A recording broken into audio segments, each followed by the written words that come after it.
All right, so I want you to imagine something for me. So let's say you're in class. You're sitting in class, you're getting on with your work, you're a good student, and the teacher suddenly announces that for the next assignment, you're going to be paired up with someone else. And you're going to be paired up with this girl sitting on the other side of the room. Now, this girl, she's kind of cute. You know, you've had a little bit of a crush on her for a while, but you haven't spoken to her yet. And in your head, you're thinking, this, in theory, this would be the right moment, you know, to make a good impression on her. And she's coming over to you now. And you're just thinking to yourself, just act normal. Act normal. Don't fumble this. You're good. And it's going well at first. You're talking back and forth. She's cool. You're asking questions that feel natural, like, where are you from? How are you enjoying this class? Things that just feel normal in the moment. It's all going well until you can't think of anything else to say. And that's when the pressure starts to kick in. It's gone pretty silent all of a sudden. And now you're racking your brain, not just trying to think of more questions to ask her, but for anything to say at all, because, it's been 10 seconds since you've said anything. And she's kind of looking away. You notice her looking away and you're assuming it's because she's starting to feel a little bit uncomfortable. And seeing that only makes you even more stressed out. It makes your brain start working even slower. Like now you really can't think of anything. And now it's like you're on this kind of countdown to say something funny or interesting before she completely checks out. And to make things even worse, like this is the worst part of all. You look the other way as well, and all the other pairs around you are just talking nonstop.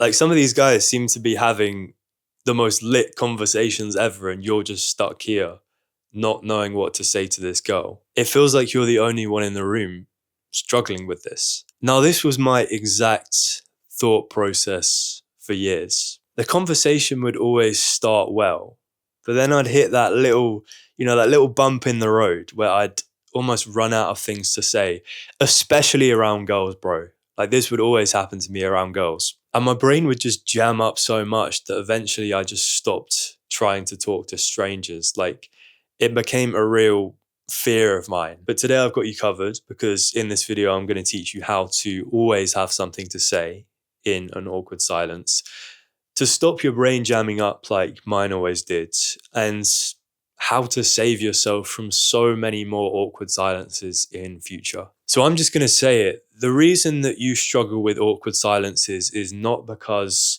you have nothing to say or you have a boring life. Like, honestly, you could have the most interesting life in the world. You could have a ton of stories and experiences to talk about.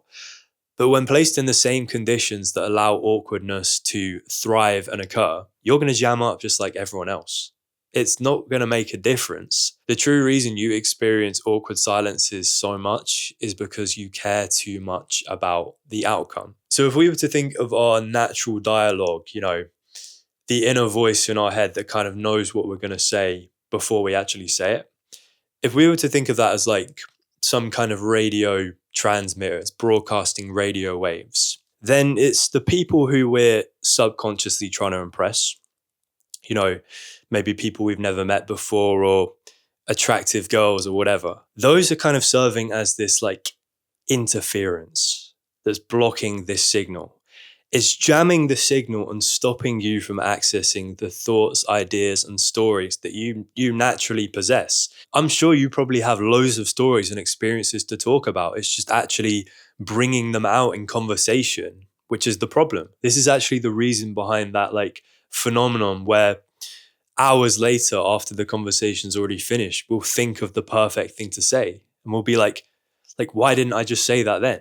It's because your brain isn't functioning properly. We're not able to retrieve the stories that we do have. And it's only when we stop caring about the outcome that our natural dialogue is able to flow out more freely without that feeling of it being jammed. And don't get me wrong, caring about the outcome is a very natural, normal human experience. If anyone tells you they don't care about what other people think, at least to some extent, they're probably lying. But how do we stop it from sabotaging us in conversations? Well, I think the solution is to go from the mindset of trying to impress others to almost trying to impress yourself, trying to have more fun in your conversations.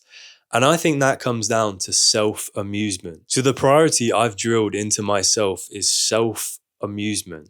It's in any situation that I'm in, like no matter the context, no matter how inappropriate it seems, is how can I have as much fun as possible? How can I like try to make myself laugh with the things I say? And the reason this is so good is because it kind of reverses the power dynamic. Like the ball is no longer in the court of the other person. Instead of me trying to impress them, now it's I'm actually just going to have a good time. I'm going to say what I want, regardless of what they think of me, regardless of whatever the outcome is. When there's zero expectations on me to like perform to them, to get them to like me, then I no longer perceive them as a threat and I can just act naturally. And I know all of this probably sounds like easier said than done. Like, why aren't more people doing this? And I understand that. And I am going to like actually explain how to do this in simple terms later in the video. But the other reason it's so good is because reliably, it always gives you the right thing to say in awkward silences, just maybe not in the way that you think. So I feel like in awkward silences, we're always searching for the right combination of words that will not only release all the tension, but also make the other person perceive us as witty, intelligent, and charming. But when you think about that, like, think about what an unbelievable amount of pressure that is putting on us. Just the belief that we have to say the perfect thing, otherwise it's all over. Like, surely wouldn't that pressure make your brain actually function worse? It's going to get slower and like harder for you to think clearly. That belief that there is like a right thing to say really is the maximum level of like invested you can be in the outcome. It's like you're trying to control the outcome as much as possible. You're trying to like guarantee a certain reaction from the other person, even though there's like no way you can feasibly control what they think of you. I'm actually of the belief that if in those situations where you're kind of feeling that pressure to perform, if you were to say anything other than what just felt natural, like what just automatically came into your head, then you would still be trying to impress them in some way. You're still kind of performing, like trying to get them to like you. I think the right thing to say in that moment is just whatever you find funny and interesting in the moment. I honestly think you should just say whatever comes into your head as long as you find it kind of funny and amusing. I think it's as simple as that. And I know a lot of people will be thinking that, you know, people will think I'm kind of weird or they'll think what I say is a little bit random. And to those people, I would say, don't get hung up on the specifics of anything you say, because actually people tend to focus less on what you say and more about like how you feel about what you say, like the vibe behind what you're saying. Maybe that doesn't really make sense, but it's like if you were to tell a joke and you kind of half-ass it and you don't really commit to it, and then the joke doesn't land and you'll see that person like kind of looking around for people's reactions, like, oh, did anyone find it funny? It just looks kind of insecure. It just looks like kind of needy and low status. But if you say that joke in kind of an unserious way and you laugh after and there's no nerves or pressure attached to it, it doesn't really matter what you say. Like people kind of just follow along with your social cues. If you laugh, then other people tend to laugh, even if the joke's not that funny anyway. It's more about like how you feel about what you're saying. So let's actually get into how you can practice this kind of self-amusement, because I'm sure you're probably thinking this all sounds very easy in theory, but in practice, it might be something different. So step one is to realize that this is going to take a bit of time to get used to. We've been conditioned our entire lives, and this is kind of sad to me. We've been conditioned since childhood to conform, to try our best to play it safe and not stand out from the crowd. Like in school, you're rewarded for kind of fitting in, for like not expressing yourself or like just saying any like random or kind of quirky thought that comes to mind. We're kind of told not to act that way. So when you start expressing yourself in this way, it is going to feel kind of unnatural at first. It is going to take some getting used to. Your default programming of, do they think I'm weird right now, is going to kick in, but that does go away with time. The more we train it, it's a muscle. We just need to keep training it, keep up with those reps, and eventually it is going to get 10 times easier. And I just say, remember that it's only going to be awkward if you go around like acting all desperate for people to laugh. It's only awkward if you're like seeking the approval from other people rather than doing it for your own amusement. So step 2, how to actually train it. Well, it's as simple as whenever you're kind of in doubt or unsure of what to say, just say something dumb. Just say something dumb which you find funny. This really isn't something to overthink. We truly are just saying the first thing we find funny that comes into our heads.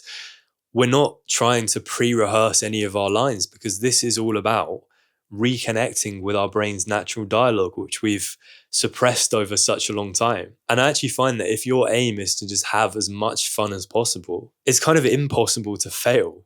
It's your brain's natural wittiness will return like so quickly. And this is what I found, like when I started doing cold approach, it was so robotic. I just say the same line to every girl. I say something like, "Excuse me, I think you look very beautiful today."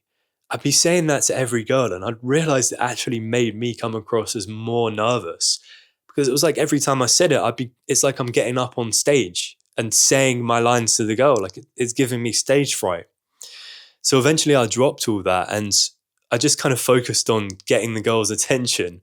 And then as long as it wasn't something like really inappropriate, I'd just say what came to mind. Like not too long ago, I told some girl that I just went up to her and I said, she has amazing bone structure. Like I was in one of those moods where I was feeling just so playful that I didn't really care how it went down. I was just feeling like really outcome independent. My audio cut out, so it's like the next day now. But a really fun way to look at this is like almost having inside jokes with yourself. Like there's this YouTuber I watch, and anytime a girl asks him what he does for a living, he either says I run a vegetable stand, or he's a professional dog walker. Like he's just having fun with it. Like he's gotten to the point where, because of his self-amusement, because that is his main objective, he no longer cares if the girl just walks then and there. Like he's going to have a good time regardless. He'll make those jokes for his own amusement. And if they don't land, then that's fine. You know, he just moves on. He keeps things moving. And the third step is kind of like a bonus step for people who feel like they've got no sense of humor, or they struggle with like thinking on their feet in this way. Something even more actionable that you can practice is to just take the first question that they ask you and then simply exaggerate the answer. So they could ask me, "What did you do today?"